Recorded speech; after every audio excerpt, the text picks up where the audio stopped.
This video is brought to you by Alpine Academy, subject Biology, class first year intermediate, sin textbook board Jamshoro. Biology. Rahim. अस्सलाम वालेकुम. Chapter number 2 और आज हम chapter number 2 का जो topic है nucleic acid, आज हम इसको डिस्कस करेंगे. Nucleic acid. Friedrich Miescher isolated a substance from the nuclei of pus cell which was quite different from other biochemicals and named it as nuclein. Friedrich Miescher ने जो है एक substance isolate किया पस सेल से, पस cell के nuclei से उसने ऐसा सब्सटेंस आइसोलेट किया जो बाकी तमाम बायोकेमिकल से डिफरेंट था. उसने उसको नाम दिया, उस सब्सटेंस को उसने नाम दिया न्यूक्लिन का. Later it was found that the nuclein has acidic properties and hence it was renamed as nucleic acid.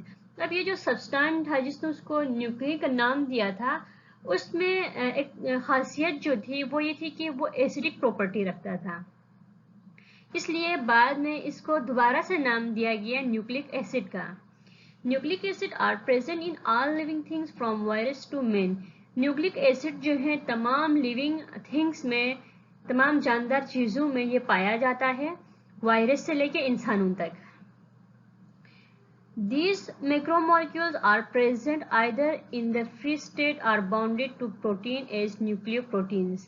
ये जो मैक्रोमोलिक्यूल्स हैं ये फ्री स्टेट में भी पाए जाते हैं या फिर ये किसी दूसरे प्रोटीन के साथ बाउंडेड भी होते हैं जिसको न्यूक्लियोप्रोटीन कहा जाता है. Like proteins, the nucleic acids are polymers of high molecular weight with mononucleotides as their subunits. जिस तरह प्रोटीन जो है वो पॉलीमर था एमाइनो एसिड का, इसी तरह न्यूक्लिक एसिड जो है वो पॉलीमर है मोनोन्यूक्लियोटाइड्स का. यानी बहुत सारे न्यूक्लियोटाइड्स जो हैं जब आपस में एक दूसरे से बॉन्ड बनाते हैं तो न्यूक्लिक एसिड बन जाता है. इसीलिए हम कह सकते हैं कि जो मोनोन्यूक्लियोटाइड्स हैं वो मोनोमर है न्यूक्लिक एसिड का. The nucleic acid are the long chain of polynucleotide in which mononucleotide are linked to each other. जो न्यूक्लिक एसिड है हमने पहले भी बता दिया, ये एक लॉन्ग चेन है मोनोन्यूक्लियोटाइड्स का जिसको पॉलीन्यूक्लियोटाइड कहेंगे क्योंकि वहाँ पे मोनोन्यूक्लियोटाइड्स की चेन है, तो वहाँ पे बहुत सारे मोनोन्यूक्लियोटाइड जो है वो एक दूसरे से लिंक्ड है, तो इसको हमने नाम दिया पॉलीन्यूक्लियोटाइड्स का. और इसी पॉलीन्यूक्लियोटाइड को की चेन को जो है न्यूक्लिक एसिड का नाम दिया जाता है. There are two kinds of nucleic acid, deoxyribonucleic acid DNA and ribonucleic acid RNA. जो न्यूक्लिक एसिड है उसके दो टाइप्स हैं, डीऑक्सीराइबोन्यूक्लिक एसिड जिसको डीएनए और राइबोन्यूक्लिक एसिड जिसको आरएनए कहा जाता है. ये अक्सर एमसीक्यूएस में भी पूछा जाता है कि ये डीएनए और आरएनए इनका जो है पूरा आपने लिखना होता है कि क्या चीज़ है. RNA ribonucleic acid and DNA deoxyribonucleic acid. DNA is found mainly in chromatin of the cell nucleus where most of RNA 90% is present in the cell cytoplasm and little 10% in the nucleus. जो DNA है वो chromatin में पाया जाता है, cell के nucleus के chromatin में पाया जाता है. तो यहाँ पे सवाल ये है कि ये क्रोमेटिन क्या है. Chromatin is a substance within chromosomes consisting of DNA and protein. Chromatin जो है वो एक ऐसा सब्सटेंस है जो क्रोमोसोम्स में पाया जाता है जिसमें जो है डीएनए और प्रोटीन मौजूद होते हैं. यानी क्रोमोसोम्स जो है उसका एक ऐसा पार्ट है जिसमें डीएनए और प्रोटीन पाया जाता है, उसको क्रोमेटिन कहा जाता है. यहाँ पे अब सवाल है कि क्रोमोसोम्स क्या है. Chromosomes is a DNA molecule with part of all genetic material of an organism. Chromosome जो है वो एक ऐसा पार्ट होता है डीएनए का जिसमें जो है जितने भी जेनेटिक मटेरियल होते हैं वो उसमें प्रेजेंट होते हैं. तो जो डीएनए है वो क्रोमेटिन के जो सेल में न्यूक्लियस के सेल में ये पाया जाता है. इसमें जो है 90% जो है आरएनए मौजूद होता है, जबकि साइटोप्लाज्म जो है वो 10% पाया जाता है। A question arise here, what is nucleotide? अब यहाँ पे एक क्वेश्चन बनता है कि ये न्यूक्लियोटाइड बताता है क्या चीज़ है। Nucleotide is a molecule which consist of following 3 parts. Nucleotide जो है वो एक ऐसा मॉलिक्यूल है जिसमें ये 3 पार्ट्स जो है वो पाए जाते हैं, या ये इन तीनों पार्ट्स पर ये मुश्तमिल होता है। Pentose sugar, pentose means 5 and sugar, pentose sugars यानी जिसमें 5 कार्बन पाए जाते हैं। फास्फोरिक एसिड इसमें पाया जाता है जिसका फार्मूला H3PO4 है, और नाइट्रोजनस बेसिस इसमें पाए जाते हैं जिसको हम कहते हैं कि ये ऑर्गेनिक बेस है। Pentose sugar found in nucleotide is either ribose और डीऑक्सीराइबोज। पेंटोज शुगर जो होता है वो न्यूक्लियोटाइड्स में पाया जाता है। ये राइबोज भी हो सकता है और डीऑक्सीराइबोज भी हो सकता है। ये राइबोज और डीऑक्सीराइबोज, इनमें डिफरेंस ये है कि राइबोज में जो है ऑक्सीजन 5 होते हैं, जबकि डीऑक्सीराइबोज में जो है एक ऑक्सीजन कम होता है। इट मीन्स कि इसमें ऑक्सीजन जो है वो 4 होते हैं। आप देख सकते हैं इसका फॉर्मूला राइबोज का C5H10O5, जबकि जो डीऑक्सीराइबोज है उसमें C6H10O4 है। इसमें एक ऑक्सीजन कम है, इसी वजह से इसको नाम दिया गया है डीऑक्सीराइबोज का। Ribose is found in RNA nucleotides. जो राइबोज है वो आरएनए के न्यूक्लियोटाइड्स में पाए जाते हैं, जबकि डीऑक्सीराइबोज शुगर जो है वो डीएनए के न्यूक्लियोटाइड्स में पाए जाते हैं। Both of them are distinguished primarily on the basis of this pentose sugar. This sugar behave as basic skeleton. इसको जो है डिस्टिंग्विश किया जाता है इन दोनों को वही पेंटोज शुगर के बेसिस पे।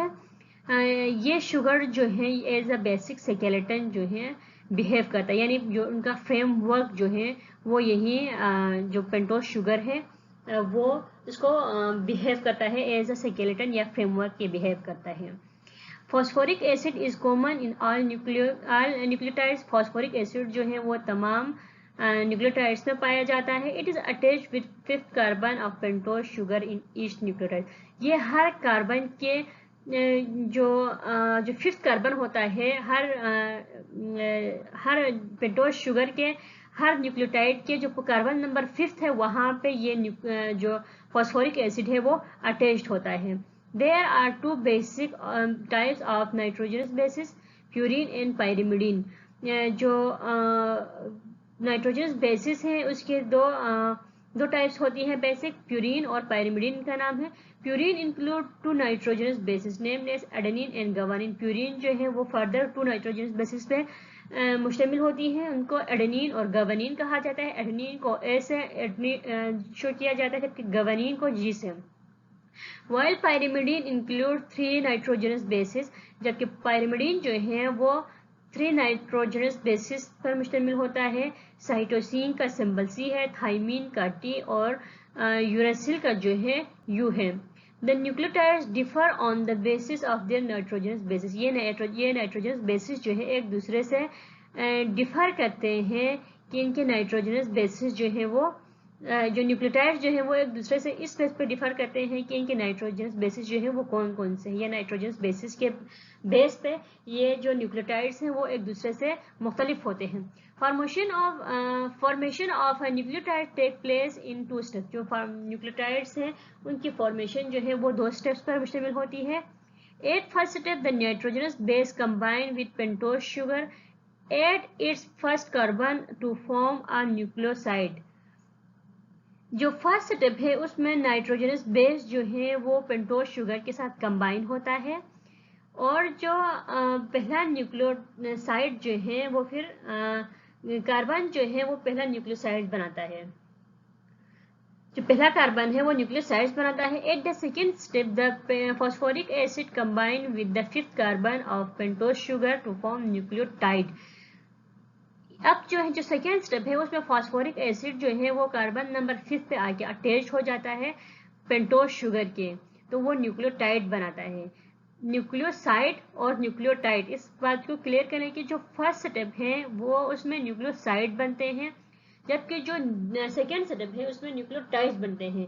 न्यूक्लियोसाइड्स में जो है नाइट्रोजनस बेसिस जो होते हैं वो पेंटोज शुगर के साथ कंबाइन होते हैं, सही है। और जो नाइट्रोजनस बेसिस हैं वो फर्स्ट कार्बन पे आके बन रहे हैं, जबकि आप देखें कि जो सेकेंड स्टेप है उसमें फास्फोरिक एसिड जो है वो कंबाइन होते हैं कार्बन नंबर 5 के, पेंटोज शुगर का जो कार्बन नंबर 5 है उसके साथ ये आके अटैच होते हैं, तो वो न्यूक्लियोटाइड्स बनाते हैं। अब इन कार्बन की नंबरिंग कैसे की जाती है ये ऑर्गेनिक केमिस्ट्री में आपको डिटेल से सिखाया जाता है। आप स्लाइड में देख सकते हैं कि प्यूरीन और बायरेमिडिन, हमने कहा था कि प्यूरीन के जो है 2 एग्जांपल्स हैं एडेनिन और गवानिन। और प्यूरीन जो है वो डबल रिंग होता है और दोनों रिंग जो है वो एक दूसरे के साथ अटैच होते हैं, जबकि पायरेमिडिन जो है ये सिंगल रिंग होता है। इसमें साइटोसिन, थाइमीन और यूरासिल शामिल है। थाइमीन जो है डीएनए में पाया जाएगा, जबकि यूरासिल जो है वो आरएनए में पाया जाएगा। इसकी खुसूसियत ये है कि ये सिंगल रिंग होता है, जबकि प्यूरीन जो है वो डबल रिंग होता है। Alpine Academy provides online tuition for all subjects of class 9th, metric, first year and inter. Please contact us on this WhatsApp number. Mononucleotide. Generally, nucleotides are found in the nucleic acid as polynucleotides, but they are also found as mononucleotides and dinucleotides. जो आमतौर पर nucleotides पाए जाते हैं वो nucleic acid में as a polynucleotides पाए जाते हैं, लेकिन कुछ न्यूक्लियोटाइड्स ऐसे भी होते हैं जो मोनोन्यूक्लियोटाइड्स हैं और डाइन्यूक्लियोटाइड्स हैं, यानी कुछ जो है वो सिंगल न्यूक्लियोटाइड पर भी मुश्तमिल होते हैं और कुछ डबल न्यूक्लियोटाइड्स पर भी मुश्तमिल होते हैं। Mononucleotides exist singly in the cell और as part of other molecule. जो मोनोन्यूक्लियोटाइड है ये सिंगल भी हो सकता है या फिर ये किसी और मॉलिक्यूल के साथ भी उसका पार्ट बन के भी ये मौजूद हो सकता है। These are not the part of DNA और RNA। हमने पहले ही पढ़ा है कि ये जो मोनोन्यूक्लियोटाइड हैं ये DNA और RNA का पार्ट नहीं होता, क्योंकि डीएनए और आरएनए में जो है पॉलीन्यूक्लियोटाइड्स पाए जाते हैं, ये इसलिए जो मोनोन्यूक्लियोटाइड्स हैं वो इनका पार्ट नहीं होता। Some of these have extra phosphate group, ATP adenosine triphosphate. जैसा कि हमने पढ़ लिया है कि जो पेंटोज शुगर हैं उसके कार्बन नंबर 5 पे आके अगर कोई फॉस्फेट ग्रुप आके अटैच हो जाता है तो उसको हमने न्यूक्लियोटाइड का नाम दिया है। और अगर उसी फॉस्फेट के साथ जब दूसरा फॉस्फेट ग्रुप आके अटैच हो जाता है तो वो एडेनोसिन डाइफॉस्फेट कहलाता है। और उसके साथ अगर तीसरा फॉस्फेट आके अटैच हो जाता है तो उसको एडेनोसिन ट्राइफॉस्फेट कहते हैं। अगर एडेनिन जो है वो पेंटोज शुगर के साथ आके लग जाता है तो उसको हमने एडेनोसिन कहा। और अगर इसी के कार्बन नंबर 5 पे जो नाइट्रोजन बेसिस है उसकी और जो पेंटोज शुगर है उसके कार्बन नंबर 5 पे अगर एक फॉस्फेट ग्रुप अटैच होता है तो वो न्यूक्लियोटाइड कहलाता है। अगर 2 अटैच हो तो वो एडेनोसिन डाइफॉस्फेट, और अगर 3 अटैच हो तो वो एडेनोसिन ट्राइफॉस्फेट कहलाता है। और ये इसके एग्जांपल जो है वो एटीपी है। एटीपी जो है वो एनर्जी रिच मॉलिक्यूल होता है, यानी हमारी बॉडी को या जितने जो मैकेनिज्म्स होते हैं उनके लिए एनर्जी जो है ये प्रोवाइड करता है। जो एटीपी है उसमें से एक फॉस्फेट ग्रुप जो है वहाँ से रिमूव हो जाता है या उनकी जो बॉन्डिंग ख़त्म हो जाती है तो उस दौरान एक एनर्जी रिलीज होती है, तो वो एटीपी जो है फिर एडेनोसिन डाइफॉस्फेट में यानी एडीपी में कन्वर्ट हो जाता है। इसी तरह से ये प्रोसेस जो है वो एक साइकिल के फॉर्म में चलता रहता है। जिस तरह से आप एक बैटरी को चार्ज करते हैं फिर उसको यूटिलाइज करते हैं, यूटिलाइज करने के बाद आप उसको दोबारा से रिचार्ज कर लेते हैं तो वो फिर से वही काम जो है फिर से शुरू होता है जो पहले आपने कर लिया था, तो ये एक साइकिल की तरह चलता रहता है। It is an unstable molecule and carries energy from place to place within the cell। ये जो है हम ये कह सकते हैं कि ये एनर्जी जो है वो प्रोवाइड करता है, एनर्जी को कैरी करता है सेल में। It is synthesized from ADP adenosine diphosphate and inorganic phosphate by capturing energy during photosynthesis। ये जो है एडेनोसिन डाइफॉस्फेट से बनता है। और जो इनऑर्गेनिक फॉस्फेट जो है जब फोटोसिंथेसिस के दौरान जो प्रोसेस हो रहा है फोटोसिंथेसिस का, उस दौरान जो है एनर्जी को कैप्चर करता है और जो इनऑर्गेनिक फॉस्फेट जो ग्रुप होते हैं वो आके फिर इसके साथ लग जाते हैं, तो ये फिर से कन्वर्ट हो जाते हैं एडीपी जो है वो एटीपी में। इसी तरह ये चलता रहता है। This energy is utilized to drive energy demanding reaction such as synthesis of protein. ये जो जितने भी प्रोसेस हैं, एनर्जी जितने भी प्रोसेस के लिए रिक्वायर्ड होती है, इन सब के लिए एनर्जी जो है वो फराहम करता है। और यही एनर्जी जो एडेनोसिन डाइफॉस्फेट से कन्वर्ट होके एडेनोसिन ट्राइफॉस्फेट जो बनी थी वही यूटिलाइज होती है लिपिड, प्रोटीन, कार्बोहाइड्रेट्स या फिर जितने भी जो मैकेनिकल प्रोसेस होते हैं या जो सेल डिवीजन है, जितने भी मूवमेंट का जो काम होता है या फिर जो ट्रांसपोर्टेशन का जो काम होता है वो इसी एनर्जी की यूटिलाइजेशन से होता है। और इसी एनर्जी को यूटिलाइज करके ये प्रोसेस जो है वो कंप्लीट हो जाते हैं। ATP consists of adenosine and 3-phosphate. Among them, two are energy-rich phosphate bond.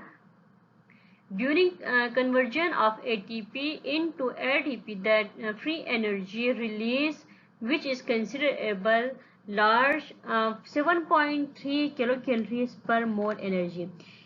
ATP जो है वो कंसिस्ट होता है एडेनोसिन ट्राइफॉस्फेट पे, जिसमें जो है जो एडेनिन है वो राइबोज शुगर के साथ अटैच्ड होता है, और जो पेंटोज शुगर है या जो राइबोज शुगर है उसके कार्बन नंबर 5 पे जाके जो फॉस्फेट ग्रुप अटैच होता है उसके साथ दो और फॉस्फेट ग्रुप अटैच होते हैं। पहला तो कार्बन नंबर 5 पे अटैच होगा पहला फॉस्फेट, दूसरा फॉस्फेट जो है जो कार्बन नंबर 5 पे अटैच पहला कार्बन है उस पहला जो फॉस्फेट ग्रुप है उस पे अटैच होगा, और तीसरा फॉस्फेट जो है वो दूसरे फॉस्फेट के साथ अटैच होगा। इस तरह से वो एडेनोसिन ट्राइफॉस्फेट का स्ट्रक्चर बनाएगा। इनके दरमियान जो है एक खास इनके दरमियान जो बॉन्डिंग होती है उसमें एनर्जी ज़्यादा होती है। जो फॉस्फेट बॉन्डिंग इनके दरमियान जो हो रही होती है उनमें एनर्जी जो है वो बहुत ज़्यादा होती है। जब एटीपी से एडीपी बनना हो तो वहाँ से एक एनर्जी रिलीज होती है, क्योंकि हमने पहले ही कहा है कि इसके दरमियान जो बॉन्ड बना हुआ होता है उसमें एनर्जी जो है वो ज़्यादा होती है। ये एनर्जी रिच मॉलिक्यूल है एटीपी, और जब वहाँ से वो उसकी ब्रेकडाउनिंग शुरू हो जाती है या वहाँ से जो बॉन्ड है वो ख़त्म हो जाता है, तो वहाँ से जो एनर्जी रिलीज होती है उस एनर्जी में उसमें तकरीबन 7.3 किलो कैलोरीज पर मोल एनर्जी जो है वहाँ पे मौजूद होती है। इसके बाद हम पढ़ते हैं dinucleotide. Sometimes two nucleotides are covalently bonded together to form compound are called dinucleotide.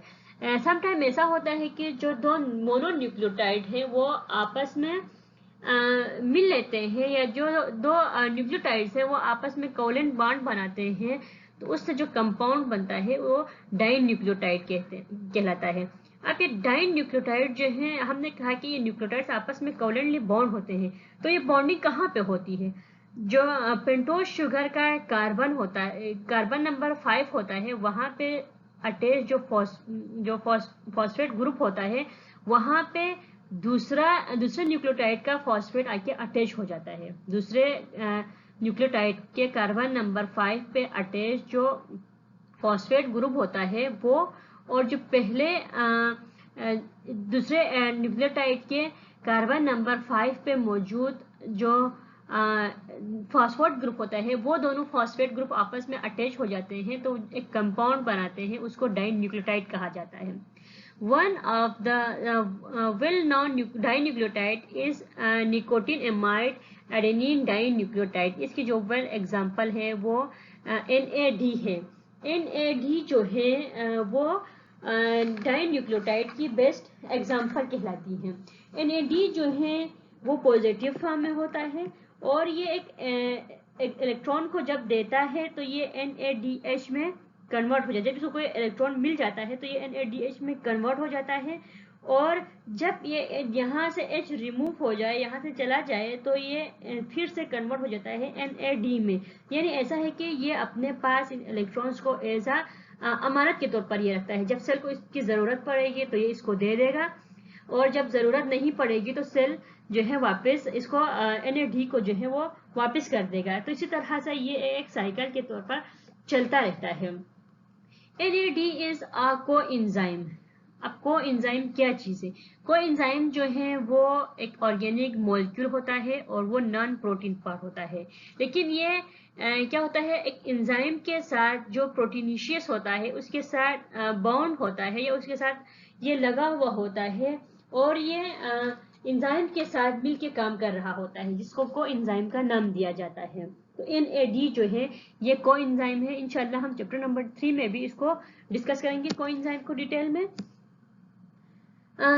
ये NAD जो है वो एज अ कोएंजाइम बिहेव करता है। Coenzymes are the organic molecule. Coenzyme जो है वो ऑर्गेनिक मॉलिक्यूल है, नॉन प्रोटीन है ये, और ये एंजाइम के साथ बाइंड हुआ होता है। एंजाइम जो है वो आप जानते भी हैं कि एंजाइम जो है वो प्रोटीनिशियस इन नेचर होता है। चैप्टर नंबर 3 में इंशाल्लाह हम इसको डिटेल से पढ़ेंगे। And serve as a carrier for chemical group और electron that carries electron and work with dehydrogenase enzyme. Dehydrogenase enzyme के साथ मिलकर ये काम कर रहा होता है। डिहाइड्रोजनेस एंजाइम मीन्स ऐसे एंजाइम्स होते हैं जो हाइड्रोजन को निकालने के लिए इस्तेमाल हो या हाइड्रोजन को रिमूव करने के लिए जो अपना वर्क परफॉर्म करते हैं, ऐसे एंजाइम्स को कहते हैं डिहाइड्रोजनेस एंजाइम।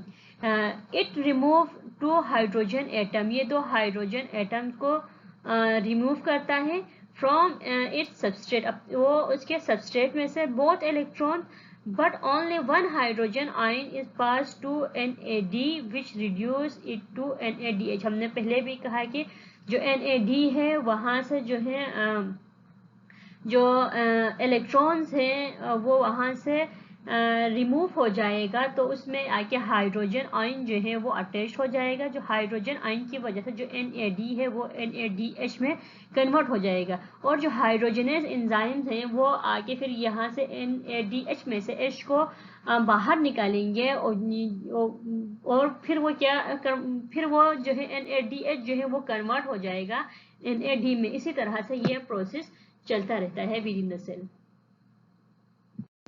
पॉलीन्यूक्लियोटाइड्स नाम से जाहिर हो रहा है कि इसमें न्यूक्लियोटाइड्स जो है वो ज़्यादा होंगे।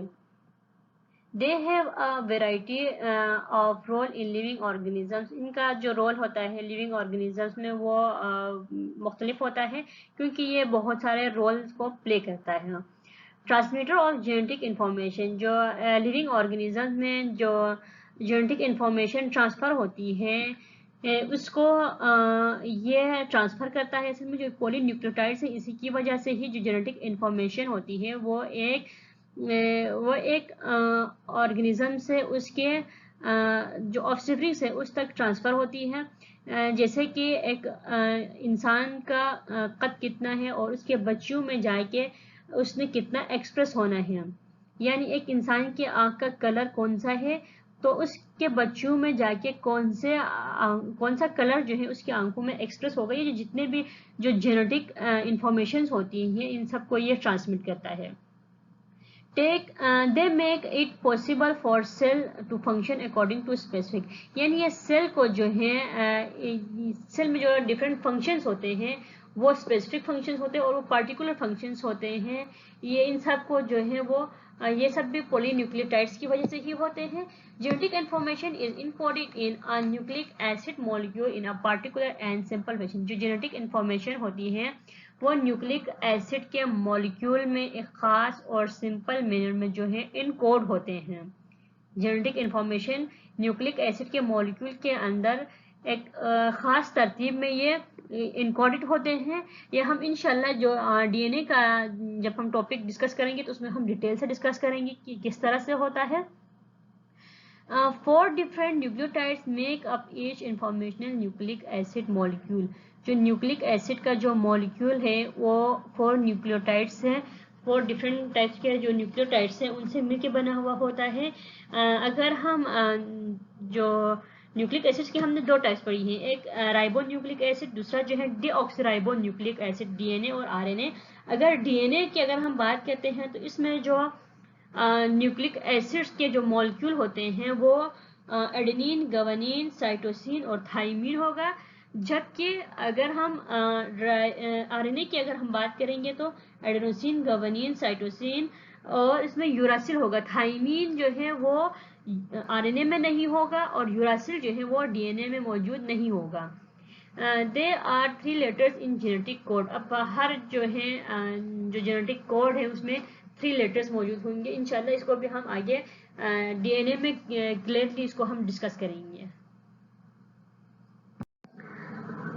The synthesis of protein with different sequence of amino acids and controlled amount of protein is observed as expression of heredity of an organism, which generally give the physical appearance of the particular character.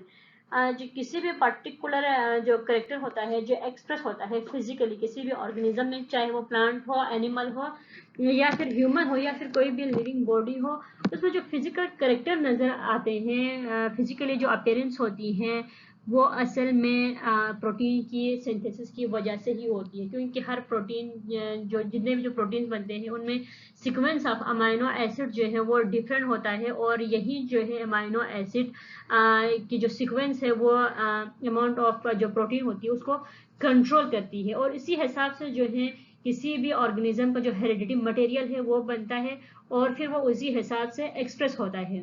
For example I colour जो है अगर किसी का blue है या फिर किसी का हेजल आई कलर है तो इसका मतलब ये है कि उनकी जो प्रोटीन के अरेंजमेंट है या जो सीक्वेंस है वो डिफरेंट है एक दूसरे से, या फिर जिनमें जो प्रोटीन बनी है या उनमें जो सीक्वेंस हुई है वो कुछ इस तरह से हुई है कि वो प्रोटीन जो है आगे जाके ऐसी एक्सप्रेशन या फिर वो ऐसा फिजिकल अपीयरेंस दे रहा है कि इसकी आंखें जो है वो ब्लू नजर आ रही है या फिर हेजल नजर आ रही है। DNA and RNA are basically similar structure because both of these are polynucleotide chain, but nucleotide of both are different in following ways.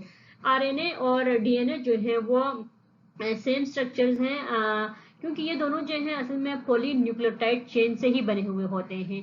ये न्यूक्लियोटाइड्स जो है एक दूसरे से कैसे डिफरेंट हैं, आइए हम देखते हैं। DNA contain deoxyriboz while RNA contain ribose sugar in their nucleotides. DNA जो है वो डीऑक्सीराइबोज शुगर कहलाता है और जबकि आरएनए जो है वो राइबोज शुगर कहलाता है। डीएनए को डीऑक्सीराइबोज इसलिए कहते हैं क्योंकि इसमें जो है ऑक्सीजन की तादाद as compare to ribose sugar इसमें कम होती है। आप देख सकते हैं कि जो डीऑक्सीराइबोज है वो C5H10NO4 है, जबकि आरएनए जो है राइबोज शुगर जो है वो C5H10NO5। एक ऑक्सीजन का इन दोनों में फर्क है इनके फॉर्मूले में, जिसकी बिना पर जो है डीएनए जो है वो डीऑक्सीराइबोज कहलाता है। DNA contain adenine, guanine, cytosine and thymine containing nucleotide, whereas RNA contain adenine, guanine, cytosine and uracil containing nucleotides. ये जो डीएनए और आरएनए है इनके जो न्यूक्लियोटाइड्स हैं वो सेम होते हैं, सिर्फ जो एक इनमें फर्क आ जाता है इनके न्यूक्लियोटाइड्स में, वो ये है कि जो डीएनए का जो न्यूक्लियोटाइड होता है उसमें थाइमिन मौजूद होता है, यूरासिल मौजूद नहीं होता है। जबकि जो आरएनए का जो न्यूक्लियोटाइड है उसमें थाइमिन मौजूद नहीं होता और यूरासिल वहाँ पे मौजूद होता है। यही में एक डिफरेंस पाया जाता है डीएनए और आरएनए में। DNA is double standard helical structure while RNA is mainly single standard structure except ribosomal RNA. जो डीएनए है उसके स्ट्रक्चर को अगर हम देखें तो ये डबल हेलिकल स्ट्रक्चर है, ये सीढ़ी नुमा है और ये डबल हेलिकल स्ट्रक्चर है। जबकि आरएनए जो है वो सिंगल स्टैंडर्ड स्ट्रक्चर होता है। जबकि इसकी कुछ टाइप्स होती हैं आरएनए के, जिनको मैसेंजर आरएनए, राइबोसोमल आरएनए और ट्रांसफर आरएनए का नाम दिया जाता है। जो राइबोसोमल आरएनए होता है उसका स्ट्रक्चर जो है वो जस्ट लाइक जैसे कि जिस तरह डीएनए होता है उसकी तरह नजर आता है। जो डीएनए है उसकी कोई फर्दर टाइप्स जो है वो नहीं होती, जबकि आरएनए जो है वो ribosomal RNA, transfer RNA, messenger RNA ये कहलाते हैं, इनकी टाइप्स होती हैं। तो ट्रांसफर आरएनए को टी से शो किया जाता है और राइबोसोमल को आर से और मैसेंजर आरएनए को एमआरएनए से शो किया जाता है। DNA as a heredity material, DNA जो है एज अ हेरिडिटी मटेरियल है, यानी डीएनए का फंक्शन ये है कि ये अपने अंदर जो हेरिडिटी मटेरियल्स हैं उनको स्टोर रखता है, या जो हेरिडिटी मटेरियल की जितनी भी इंफॉर्मेशन होती हैं वो सारी डीएनए के अंदर ही होती हैं। तो ये कैसे पता चला कि डीएनए जो है एज अ हेरिडिटी मटेरियल है? तो इसको पता लगाने के लिए एक साइंटिस्ट जो है जिसका नाम ग्रिफ्थ था, उसने एक एक्सपेरिमेंट किया। पहले आपके बुक के जो पैराग्राफ दिए गए हैं उसको हम स्टडी करते हैं। Transformation one of one type of bacteria into another type and infection of bacteria by bacteriophage provide first evident that RNA is a heredity material. यानी जो ट्रांसफॉर्मेशन जो है वो एक टाइप के बैक्टीरिया से दूसरे टाइप के बैक्टीरिया में, या फिर जो है बैक्टीरियोफेज के जरिए जो है बैक्टीरिया में इन्फेक्शन जो है उनके एविडेंस जो होते हैं वो डीएनए के जरिए काज होते हैं, इसलिए डीएनए जो है एज ए हेरिडिटी मटेरियल है, ये कहा गया। तो ये जो ग्रिफ्थ है, एक साइंटिस्ट है, इसने डिस्कवर किया कि एक लिविंग बैक्टीरिया जो है उसमें जो जेनेटिक मटेरियल जो होते हैं वो किसी डेड बैक्टीरिया से उसमें ट्रांसफर हो सकते हैं। तो ये कैसे हो सकते हैं? एक लाइव बैक्टीरिया में कोई लाइव बैक्टीरिया जो है वो नॉन वायलेंट है, तो वो वायलेंट कैसे बन सकता है? तो ये एक पूरा एक्सपेरिमेंट है। ये इंशाल्लाह जब आप सेकेंड ईयर में पहुंच जाएंगे तब ये सेकेंड ईयर में आपको ये डिटेल से पढ़ाया जाएगा, लेकिन हम अभी इसको हल्का सा डिस्कस कर लेते हैं इस टॉपिक को कि उसे एक्सपेरिमेंट कैसे किया। जो स्ट्रेप्टोकोकस नमोनिया जो एक वायरस है, उसने क्या किया, दो ऐसे वायरस लिए जिनमें से एक वायलेंट था, उसने उसको नाम दिया स्मूथ का, और इसके ऊपर जो है एक कैप्सूल बनी हुई है। जबकि जो नॉन वायलेंट था उसने उसको आर नाम दिया, और वो रफ था। तो क्या किया ग्रिफ्थ ने, एक चूहा लिया, उसमें सबसे पहले उसने रफ टाइप जो नॉन वायलेंट था उसको इंजेक्ट किया। इंजेक्ट करने के बाद एक्सपेरिमेंट में उसको रिजल्ट ये मिला कि जो चूहा था वो जिंदा रहा। जबकि उसने फिर से एक्सपेरिमेंट किया कि जो स्मूथ टाइप का था जो वायलेंट था उसको इंजेक्ट किया चूहा पर। तो उसने एक्सपेरिमेंट में ये उसको रिजल्ट मिला कि जो चूहा था उसकी डेथ हो गई। तो यहाँ पे उसको ये बात तो समझ में आ गई कि जो नॉन वायलेंट था उसकी बिना पर जो है चूहा जो है वो जिंदा रहा, जो वायलेंट था उसकी वजह से जो चूहा था वो मर गया, उसकी डेथ हो गई। तो उसने एक थर्ड स्टेप लिया, उसमें क्या कर दिया कि उसने जो स्मूथ वायलेंट था उसको हीट किल किया, उसको हीट के जरिए जो है उसकी कैप्सूल को किल किया। किल करने के बाद उसने क्या किया, उसको एक और चूहा लिया और उसमें इंजेक्ट कर लिया। इंजेक्ट करने के बाद जो है उसको ये रिजल्ट मिला कि चूहा जो है वो जिंदा रहा।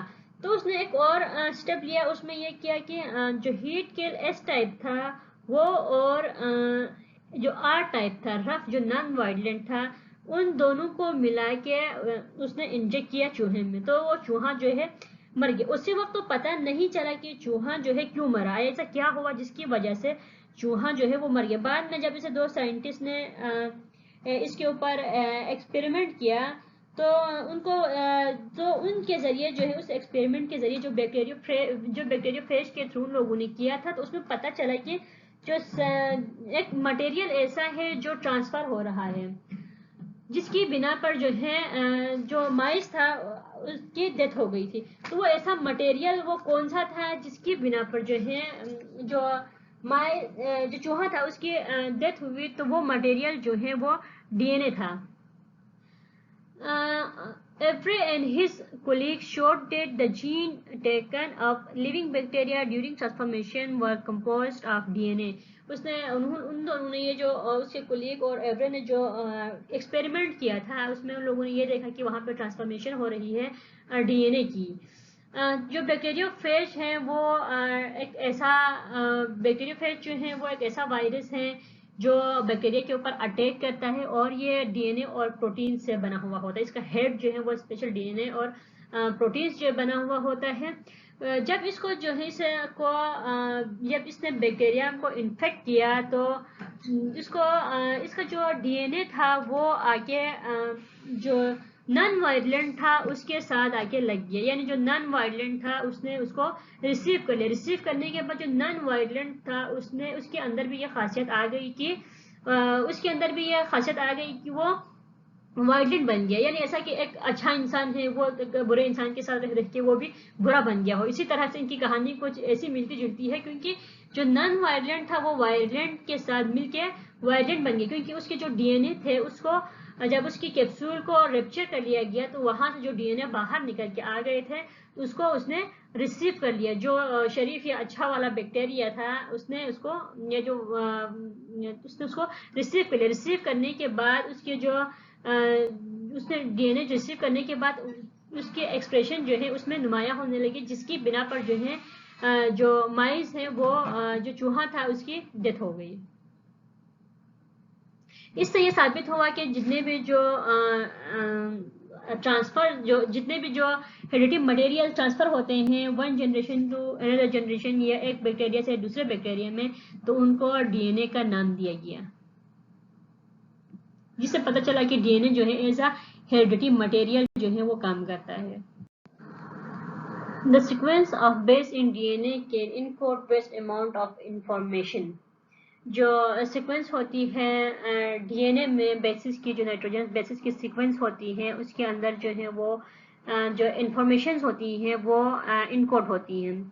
The nitrogenous base are 4 type. Nitrogenous bases जो है वो 4 टाइप के होते हैं। It is amazing that how just 4 different types of base in DNA encode all of the information needed to produce thousands of protein each with various combinations of 20 amino acids। अब ये बहुत हैरानकुन बात है कि ये जो 4 टाइप के जो डिफरेंट बेसिस होते हैं ये कैसे इतने सारे इंफॉर्मेशन को अपने अंदर जो है वो इनकोड कर लेते हैं।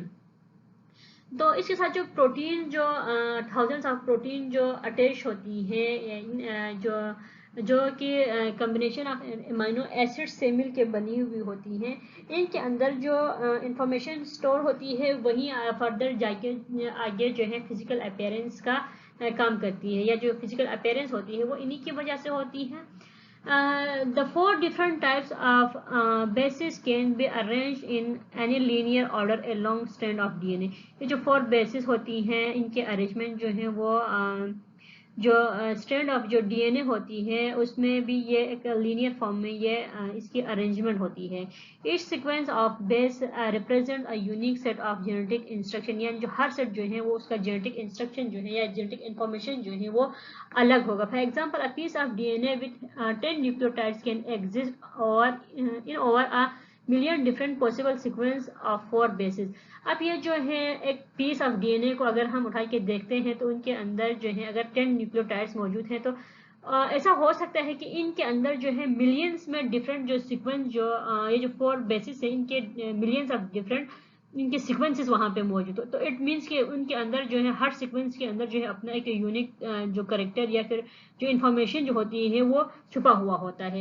N average chromosome of plant and animal has million of billion of nucleotide millions to billions of nucleotides in a DNA molecule, thus encode a huge amount of information in the form of genetic codes। अब ये है एक chromosome की अगर हम बात करते हैं तो किसी भी प्लांट या एनिमल का तो उसमें जो है बिलियंस या फिर मिलियंस या फिर बिलियंस जो है मिलियंस से लेकर बिलियंस तक जो न्यूक्लियोटाइड्स हैं उनके अंदर जो डीएनए का मॉलिक्यूल होता है उसमें जो है बहुत सारे अमाउंट में उनकी जो इंफॉर्मेशन या उनकी जो स्पेसिफिक जो मटेरियल्स होते हैं हेरिडिटी वो जो है एक जिनकी जो है वहाँ पे फॉर्मेशन होती है किसी भी क्रोमोसोम्स के अंदर जो डीएनए का मॉलिक्यूल डीएनए होता है या फिर उसके अंदर जो प्रोटीन होती है उसके अंदर जो है डिफरेंट जो इन्फॉर्मेशन जो होती है वो वहाँ पे स्टोर्ड होती है। वो फिर फर्दर जाके प्रोटीन जो है उसको एक्सप्रेस करेगा, उसको शो करेगा कि एक प्लांट या एक एनिमल की जो हाइट है वो कितनी होनी चाहिए, उसकी वेट कितनी होनी चाहिए, कितनी हाइट पे जाने के बाद उस हाइट को रुकना है। ये सब जो है इन्हीं हेरिडिटी मटेरियल्स में जो है डीएनए के अंदर मौजूद होता है। For more details on remaining lectures, chapters and exercises of this book, please send us a message on WhatsApp number।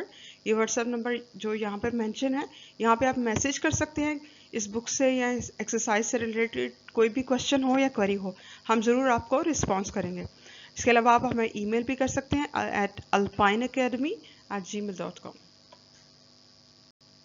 Picture में देख सकते हैं कि ये डीएनए के एक स्ट्रक्चर दिखाए गए हैं। डीएनए की जो डबल हेलिक्स स्ट्रक्चर है, ये आपकी बुक की जो फिगर नंबर 2.11 है उसमें इसको दिखाया गया है। पेज नंबर 35 पर ये मौजूद है। तो इसमें आप देखिए कि जो एडेनिन है वो थाइमिन के साथ बॉन्ड बना रहा है, जो गवानीन है वो साइटोसिन के साथ, एडेनिन थाइमिन के साथ, गवानीन साइटोसिन के साथ, इसके बाद एडेनिन थाइमिन के साथ, गवानीन साइटोसिन के साथ। यानी यही जो है आप देखिए कि बार बार यही हो रहा है कि एडेनिन है वो थाइमिन के साथ या थाइमिन जो है वो एडेनिन के साथ बॉन्ड बनाएगी, जबकि गवानीन साइटोसिन के साथ या साइटोसिन जो है वो गवानीन के साथ बॉन्डिंग करेगा। इस तरह से जो डीएनए की जो डबल हेलिकल स्ट्रक्चर थी वो बन जाती है। मॉलिक्यूलर लेवल पे इसको हम देखते हैं नेक्स्ट स्लाइड में कि ये मॉलिक्यूलर लेवल पे ये किस तरह से बनी हुई होती है। अब आप इस पिक्चर में देखिए, आपके बुक में जो पिक्चर दी गई है वो सिंपल ऐसे डीएनए के जो कंप्लीट स्ट्रक्चर है वो दिखाई गई है। जो स्ट्रक्चर ए है उसको आप देखें तो जो सबसे पहले जो ब्लू कलर की जो पट्टी दिखाई गई है जो हेलिकल फॉर्म में है वो होती है शुगर फॉस्फेट बैकबोन्स, यानी जो शुगर फॉस्फेट जो बैकबोन जो बनी हुई होती है उसको शो किया गया है। इसके बाद जो है माइनर ग्रूव जो शो किया गया है, इसके जो बाहर निकले हुए होते हैं जो पोर्शन जो बना तो वही फॉस्फेट शुगर से ही बना हुआ होता है वो। इसके बाद जो है इसके अंदर जो दिखाया गया है कि इसके अंदर जो जैसे कि सीढ़ी की जो पट्टियां होती है उसकी तरह दिखाया गया है कि ये असल में जो नाइट्रोजनस बेसिस होते हैं वो है ये, और ये हमेशा पेयर की फॉर्म में होंगे। डीएनए के अंदर जो नाइट्रोजनस बेसिस हैं वो पेयर की फॉर्म में है, क्योंकि जो सेकेंड पिक्चर है, पिक्चर नंबर बी में आप देखें तो एडेनिन जो है वो थाइमीन के साथ अटैच्ड होगा, बॉन्ड बनाए के रखेगा, और जो गवानीन है वो साइटोसिन के साथ। अगर थाइमीन है तो अगर एक स्ट्रिप में थाइमीन है तो वो दूसरी स्ट्रिप की एडेनिन के साथ बॉन्ड बनाएगा। अगर साइटोसिन है तो गवानीन के साथ, एडेनिन है तो थाइमीन के साथ। इसी तरह से ये स्ट्रिप जो है, ये जो डबल हेलिकल स्ट्रक्चर है वो बन जाता है। अगर मॉलिक्यूलर लेवल पे अगर हम इसको देखते हैं तो पिक्चर नंबर सी में आप देखें तो इसके साइड्स में जो फॉस्फेट जो बैकबोन है वो ऐसे ही रहेगा, जो जितने भी होंगे वो सबका सेम रहेगा। असल जो चेंजेस आएगी वो इनके नाइट्रोजनस जो बेसिस हैं उनके अंदर चेंजिंग आएगी। उनके अंदर चेंजिंग आने की वजह से जो है हर जो डिफरेंट इंफॉर्मेशन होती है वो एक दूसरे से अलग इन्हीं नाइट्रोजन बेसिस की बुनियाद पर होती है, क्योंकि इसके अंदर जो फॉस्फेट से बना हुआ, जो शुगर फॉस्फेट से बना हुआ बैकबोन जो है वो सेम एज होगा। दोनों साइड्स पे जो इसके जो हेलिक्स हैं उसमें सेम ही होगा, यानी वही रिपीट होगा। लेकिन इनमें अगर कुछ डिफरेंस आ रहा है तो वो इनमें मौजूद जो नाइट्रोजनस बेसिस हैं उनकी बिना पर डिफरेंस आ रहा है। इसीलिए एक डीएनए के मॉलिक्यूल में जो है थाउजेंड्स या मिलियंस या बिलियंस में जो इंफॉर्मेशन जो अंदर स्टोर होती है वो इन्हीं नाइट्रोजनस बेसिस की बिना पर डिफरेंट इंफॉर्मेशन इनमें स्टोर होती है। अब इस स्ट्रक्चर में अगर आप देखें तो गवानीन को आप देखें, इसका स्ट्रक्चर है। इसके बाद आप थाइमीन को देखें, इसके बाद साइटोसिन, इसके बाद एडेनिन। इसके अपोजिट साइड में गवानीन के साइड पे जो है वो साइटोसिन है, और थाइमीन के साइड पे जो है वो एडेनिन है, और जो साइटोसिन है उसके साइड पे गवानीन है, और एडेनिन जो है उसके साइड पे जो है थाइमीन मौजूद है। ये इन द केस ऑफ जो डीएनए है उसमें होता है। अगर हम यूरासिल में देखें तो ये जो एडेनिन है उसके साथ थाइमीन की जगह यूरासिल अटैच्ड होता है। DNA as a heredity material हमने डिस्कस कर लिया, उसके जो स्ट्रक्चर थे और उसका जो फंक्शन था मॉलिक्यूलर लेवल पे, उसकी स्ट्रक्चर कैसे होती थी, उसमें नाइट्रोजन बेसिस कैसे अटैच होते थे, वो हमने डिस्कस कर लिया। अब हम डिस्कस करेंगे RNA as a carrier of information. RNA जो है वो अपना फंक्शन जो है वो कैसे परफॉर्म करता है, इसको हम पढ़ते हैं। In eukaryotic cell DNA is located in the nucleus. Eukaryotic cell की अगर हम बात करते हैं तो डीएनए जो है वो उसके न्यूक्लियस में पाया जाता है, while most of synthesis and metabolic functions occurring in the cytoplasm under the instruction of DNA। और जो कुछ functions ऐसे भी होते हैं या synthesis या कुछ reaction जो है वो cytoplasm में होते हैं। तो ये जो DNA जो है उसके लिए इंफॉर्मेशन कैरी करने के लिए DNA से जो है साइटोप्लाज्म तक जो इंफॉर्मेशन कैरी करने के लिए एक मीडियम की ज़रूरत पड़ती है या कोई ऐसा मॉलिक्यूल होता है जो फॉर्मेशन को लेके आता है इन इंफॉर्मेशन को। वो मॉलिक्यूल जो है असल में RNA है जिसको हम राइबोन्यूक्लिक एसिड कहते हैं। ये as a carrier of information जो है ये एज एक्ट करता है या फिर इसका फंक्शन जो है वो ये होता है कि इंफॉर्मेशन को कैरी करता है। Genetic information flow in the cell from DNA to messenger RNA, then to cytoplasm in a two-step processes for the synthesis of protein। हमने कहा कि जो DNA है उसके अंदर इंफॉर्मेशन जो है वो स्टोर होती है कि वो किस तरह से जाके एक जो है एक जो फिजिकल अपीयरेंस है वो देता है, तो वो कैसे देता है। तो एक जैसे ये सवाल जहन में आता है कि वो DNA जो है वो कैसे फिजिकल अपीयरेंस देता है या उससे क्या बनता है, तो जहन में ये बात आ जाती है कि वो जैसे कि एक लिविंग बॉडी है। तो अगर हम बॉडी की बात करें तो वो एक बड़े लेवल पे बात होगी। यदि ये बॉडी है खुद किस तरह से बनी है, तो बात बनती है कि ये ऑर्गन से बनी है। ऑर्गन्स जो है वो डिफरेंट टिश्यूज से बने हैं, टिश्यूज सेल से बने हैं। इसी तरह से ये बात जो है अगर हम डीप तक इसकी जाते हैं तो सबसे पहले जो है वो प्रोटीन्स बनते हैं, यानी ऐसे प्रोटीन्स बनते हैं जिन्होंने जाके एक्सप्रेस करके ये सब कुछ बनाना होता है। तो इन प्रोटीन्स को इंफॉर्मेशन जो है वो फ्लो करता है DNA। इन प्रोटीन्स को जो जेनेटिक इंफॉर्मेशन जो होता है वो RNA के जरिए पास होती है। उस RNA को कहते हैं मैसेंजर RNA। सबसे पहले ये मैसेज जो है सेल के न्यूक्लियस में मौजूद DNA से मैसेज जो है वो मैसेंजर RNA में जाएगा और फिर वो वहाँ पे जाके साइटोप्लाज्म में जाएगा। साइटोप्लाज्म में ये जो इनकी इंफॉर्मेशन है, इनके मैसेजेस जो है वो DNA से मैसेंजर RNA लेके आएगा। ये जो है फिर इसके बाद जो प्रोटीन की सिंथेसिस होती है, जिसके बाद जो एक्सप्रेशन वगैरह होती हैं, ये जो स्टेप्स हैं, 2 स्टेप्स इसके कंप्लीट होने के बाद जो है इनके एक्सप्रेशन या प्रोटीन वगैरह की सिंथेसिस होती है। सबसे पहले ट्रांसक्रिप्शन है, उसके बाद ट्रांसलेशन है। ट्रांसक्रिप्शन में जो है in this step information contained in a specific segment of DNA is copied into RNA. The RNA which perform this process is called the messenger RNA. It carries information from the nucleus to the ribosomes। जी, यहाँ पे जो transcription की अगर हम बात करते हैं तो जो DNA से RNA बनने का जो अमल होता है, DNA से एक RNA की कॉपी बनने का जो अमल होता है उसको कहते हैं ट्रांसक्रिप्शन। और जो DNA से प्रोटीन बनने का जो अमल होता है वो हमारा सेकेंड स्टेप है जिसको हम कहते हैं ट्रांसलेशन। अब जो DNA से जो RNA बना, तो जो RNA है वो जो एक प्रोसेस जो है इसमें परफॉर्म होगा, इसको कहते हैं मैसेंजर RNA। इसमें ये मैसेज ही मैसेंजर RNA लेके आ रहा होता है। इसके बाद जो है ये इंफॉर्मेशन को कैरीज करेगा न्यूक्लियस से, फिर उसके बाद ये पहुंचा देगा राइबोसोम्स तक। हाँ, इसके बाद जो ट्रांसलेशन का प्रोसेस होता है, in this step two other types of RNA, transfer RNA and ribosomal RNA translate the information of messenger RNA। हाँ, इसमें जो है जो मैसेंजर RNA, जो RNA के जो मजीद 2 टाइप्स हैं जिसमें हमने पढ़ा था, ट्रांसफर RNA और राइबोसोमल RNA। ये क्या करेंगे, ये जो है ट्रांसलेट करेंगे इंफॉर्मेशन को जो मैसेंजर RNA है उसके। तो ये फिर जो स्पेसिफिक जो अमाइनो एसिड की जो स्पेसिफिक सीक्वेंस होती है उसकी मदद से क्या करेंगे, ये एक प्रोटीन को बनाएंगे। फिर वही प्रोटीन जो है वो फर्दर जो है जो एक्सप्रेशन का काम है या फिर जो भी है वो परफॉर्म करेगा, वो प्रोटीन परफॉर्म करेगा। तो ये जो 2 प्रोसेस हैं कि DNA से RNA के बनने के अमल को, DNA से messenger RNA means messenger RNA, क्योंकि यहाँ पे मैसेंजर RNA बन रहा होता है। DNA से मैसेंजर RNA बनने तक के अमल को कहते हैं ट्रांसक्रिप्शन। और इसके बाद जो मैसेंजर RNA से प्रोटीन जो बनता है वहां तक के अमल को कहते हैं ट्रांसलेशन। इसको हम पिक्चर में इंशाल्लाह डिटेल से पढ़ लेंगे। कि ये कैसे होता है, असल में ये किस तरह से बन रहा होता है, कि डीएनए से आरएनए कैसे बनता है, फिर आरएनए से फिर प्रोटीन वगैरह कैसे बनते हैं, इनको हम डिस्कस कर लेंगे पिक्चर्स में डिटेल से। आपकी बुक में भी ये दिखाया गया है।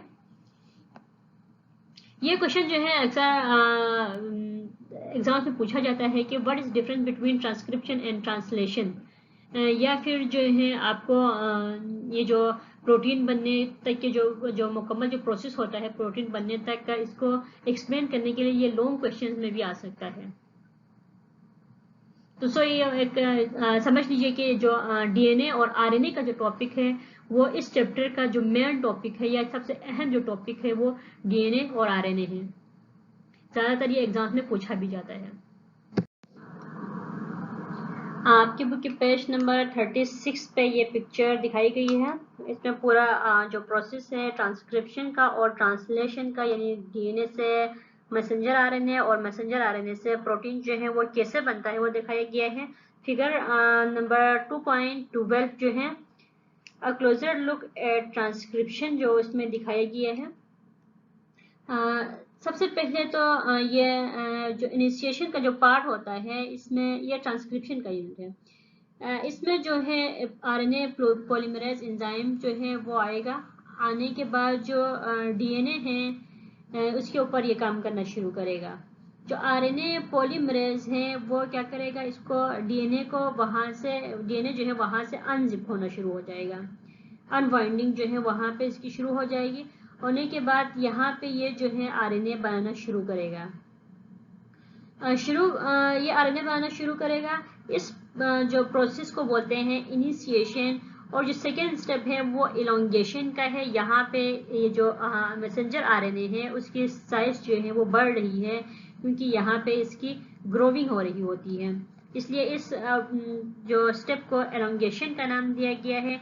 इसके बाद जो थर्ड स्टेप है उसको टर्मिनेशन कहा गया है, क्योंकि यहाँ पर जो है मैसेंजर आरएनए जो है वो कंप्लीट हो गया। ये एंड पॉइंट है यहाँ का, क्योंकि ये बन के यहाँ पे कंप्लीट हो रहा है। ये जो स्टेप है इस स्टेप को जो है टर्मिनेशन का नाम दिया गया है।